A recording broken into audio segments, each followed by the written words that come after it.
nó khổ mà chạm điện tiếp cho điện thoại lên mơ hãy start trên ngày tí muối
miền môiทำไมมาเมื่อกี้เนี่ยเมียนมวยทำไมโลยเดซูบ้าน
nơi dân ba mà to là lại nhâm bánh tràng từ Việt Nam ấy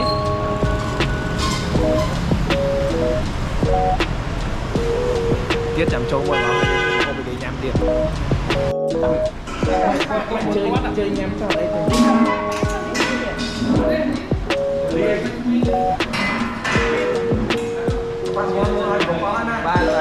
ba giờ lắm đi chào ông đây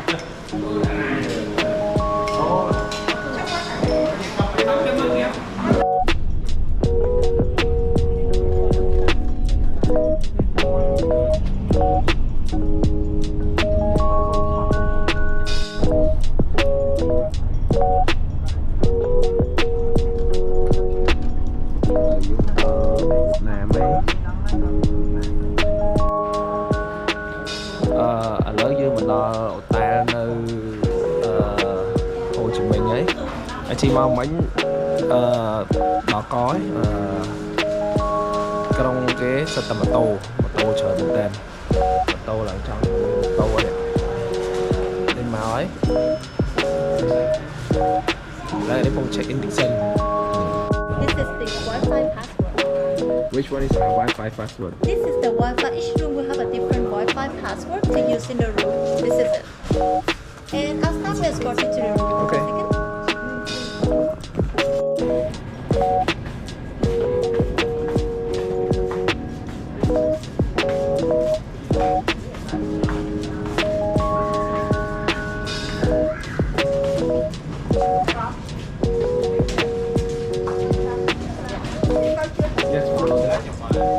ឥឡ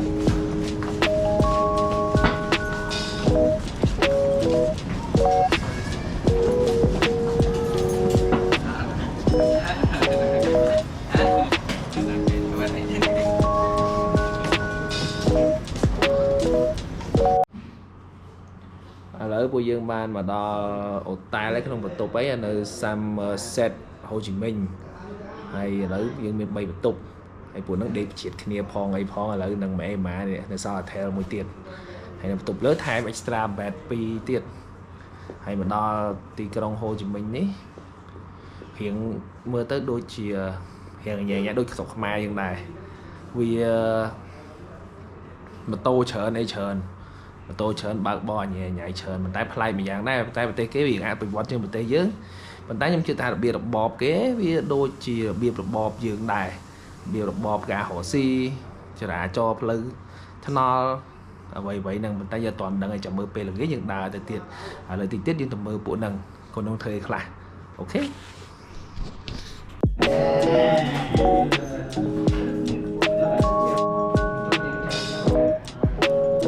8ទៅ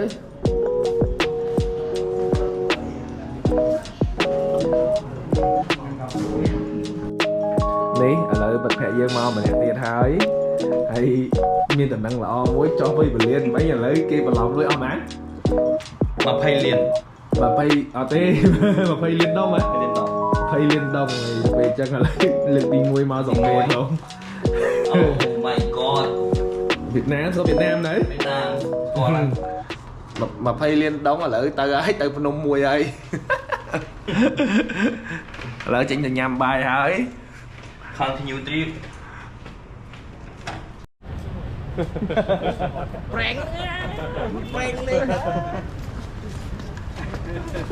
prank lên con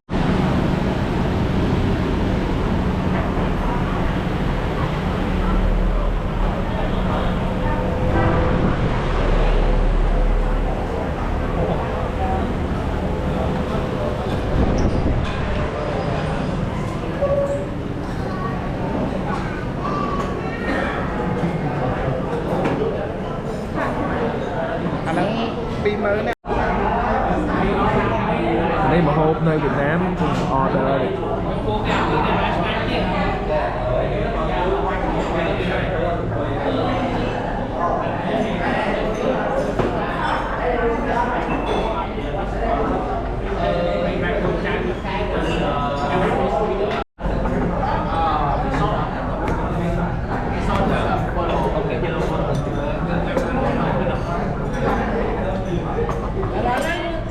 Yellow bottle.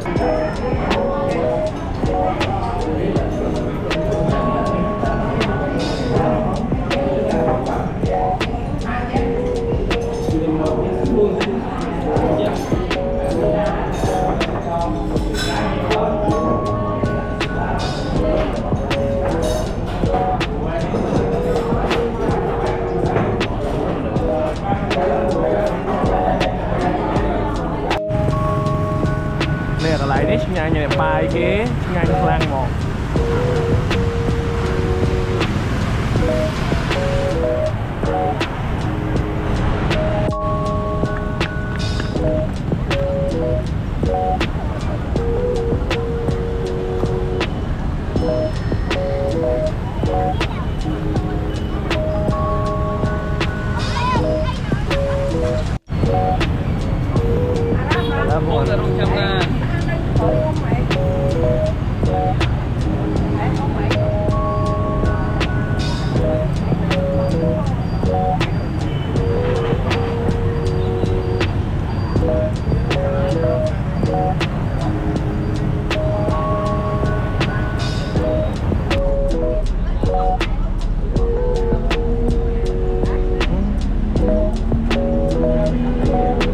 pin này lọ đại này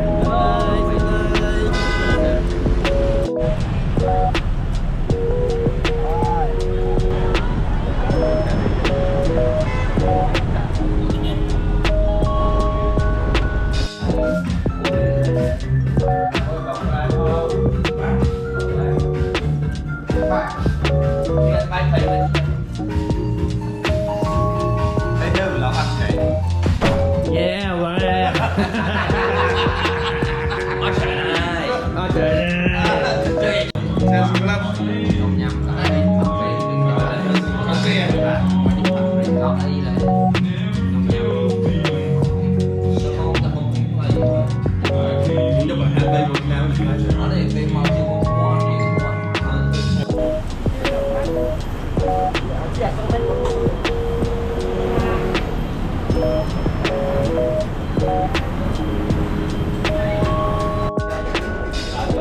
Ở đó bên đó lại phở lê ấy đó thì á đấy thật ngày DP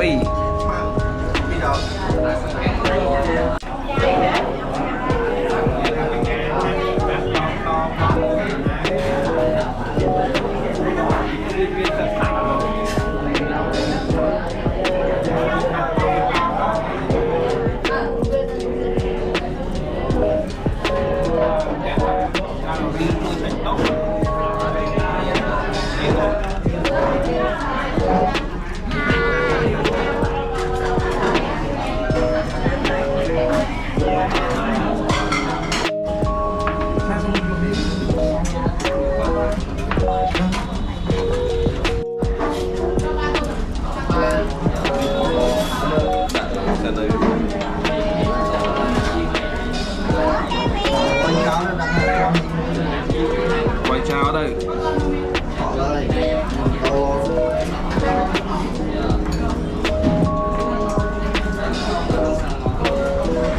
em là dân có bây giờ chọn là tiếp ba này một ngày mấy á rồi toàn khơi nhỉ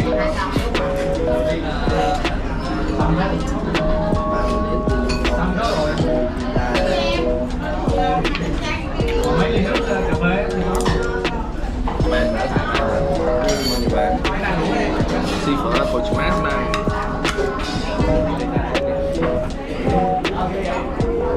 thật mình mã này cuốn này lỗ kia nó trong ta đây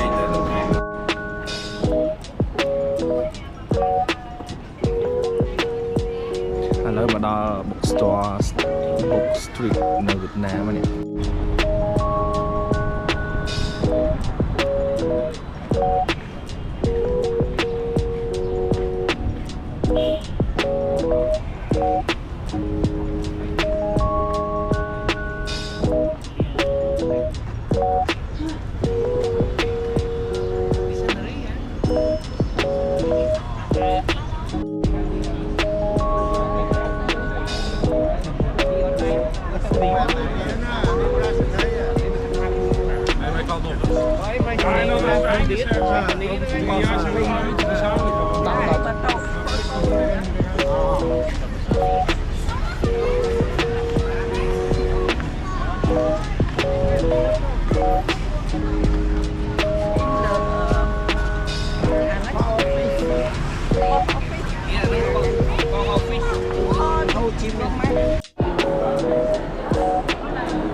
post office nơi Việt Nam thôi đây nơi phong ôn chứ cũng là mưa ngọt miền chân nơi đưa kim bao nhom lá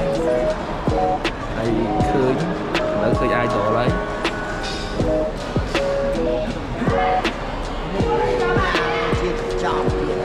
bà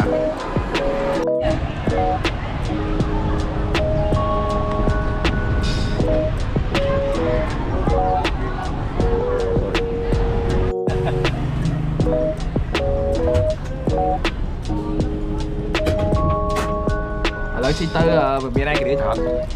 chị tên nào đằng chị tới bên này cái đĩa bên này cái đĩa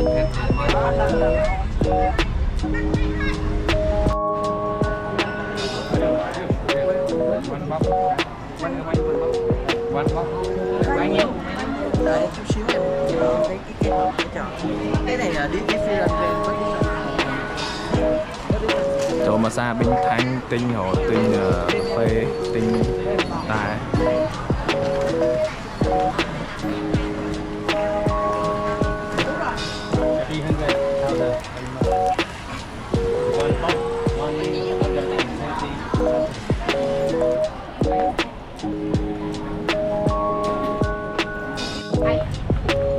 ចេញពីបេញខាញ់ហើយឥឡូវពួកយើងទៅទៅពុកស្ទីវិញទៅយកម៉ូតូទៅថតចូល YouTube បាត់ YouTube ទៅមក YouTuber ដឹងមកហ៎ឥឡូវយើងមកដល់ងន់នៅវៀតណាមហើយហើយខ្ញុំលើចូលមើលទៅក្នុងទាំងអស់គ្នា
ចាំបងចាំហៀដើរទៅទៅហៀបងមកដើរ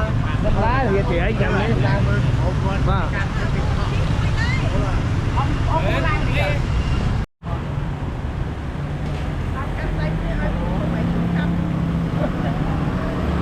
ទៅបាត់គេទៅផ្ទះទៀតអី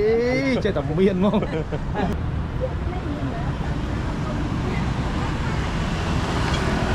ដែរបាទឥឡូវយើងពងតាមផ្លូវទៅ Saigon Center មួយក្រុមគេជិះម៉ូតូមួយក្រុមទៀតដើរតែទៅពេលចឹងឥឡូវដើរតាមផ្លូវ Saigon ហ្នឹង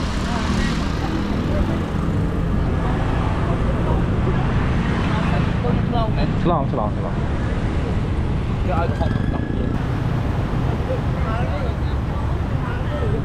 ឥឡូវដើរទៅដល់ Saigon Center ឡើយផ្សារនៅ Saigon Saigon Center ហើយនេះផ្សារ Saigon Center នេះកាយរបស់យើង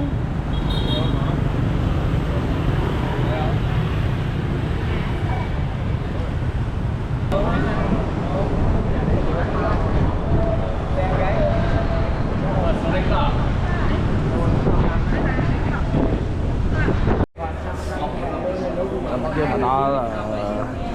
ចូលដល់ក្នុងផ្សារឥឡូវគង់ដើរមើលកន្លែង shopping របស់វាដូចជាអត់សូវមានអីច្រើនដែរហើយយើងតាមមើលទាំងអស់គ្នាមើលជួយ share internet អត់ why អត់ទេ because you hide me a lot of things អត់មាន hide ណា hide it's not my fault no you should have told me if you can't do anything okay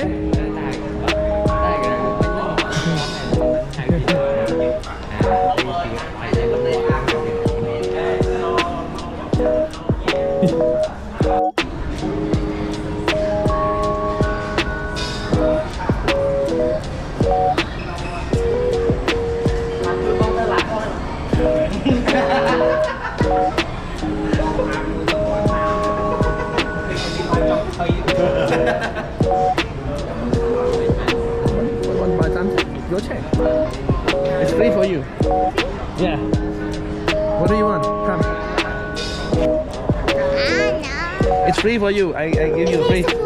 Yeah. Come.